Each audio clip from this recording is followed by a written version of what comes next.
लाडक्या बहिणींसाठी आज पुन्हा एक मोठी आनंदाची अपडेट समोर आलेली आहे. राज्यभरातील अनेक महिलांच्या खात्यावर आज एका दिवशी 2 हप्त्याचे पैसे जमा होण्यास सुरुवात झालेली आहे. काही महिलांच्या खात्यात ₹1500 तर काहींच्या खात्यात थेट ₹3000 जमा झाल्याचा मेसेज येत आहेत. त्यामुळे अनेक दिवसांपासून वाट पाहणाऱ्या महिलांमध्ये मोठे आनंदाचे वातावरण इथे निर्माण झालेले आहेत.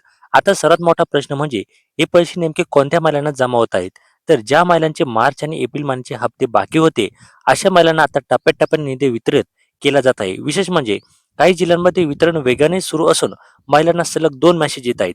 त्यामुळे घाबरून जाण्याची गरज नाही, कारण सरकारकडून वितरण प्रक्रिया अजूनही सुरू आहे. अनेक महिलांनी सांगितले की त्यांच्या खात्यावर आधी मार्च महिन्याचा हप्ता जमा झाला आणि काही तासानंतर एप्रिल महिन्याचे ₹1500 देखील जमा झाले. त्यामुळे एकाच दिवशी ₹3000 लाभ मिळाल्यामुळे महिलांमध्ये समाधान व्यक्त केले जात आहे. विशेषतः ज्या महिलांना मागील वेतनास पैसे आले नव्हते, त्यांच्यासाठी ही मोठी दिलासादायक बातमी ठरणार आहे. सध्या निधी प्रवर्गणी हा पद्धतीने वितरण केली जात असल्याची माहिती समोर येत आहे. त्यामुळे काही भागात एस-सी, एस-टी, ओबीसी तसेच इतर प्रवर्गातील महिलांना वेगवेगळ्या टप्प्यांमध्ये पैसे जमवत आहे. म्हणून तुमच्या शेजारील महिलेला पैसे आले आणि तुम्हाला आले नाहीत, तर काळजी करू नका.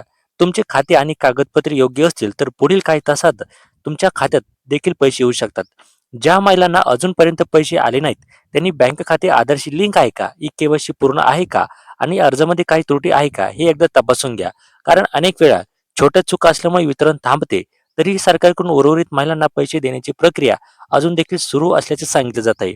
तुम्हाला पैसे आले का नाही आणि तुम्ही कोणत्या जिल्ह्यातून आहात हे कमेंट करून नक्की सांगा. अशाच महत्त्वाच्या अपडेटसाठी पेजला फॉलो आणि चॅनलला सबस्क्राईब करायला विसरू नका. भेटू एका पुढच्या नव्या व्हिडिओमध्ये. तोपर्यंत धन्यवाद.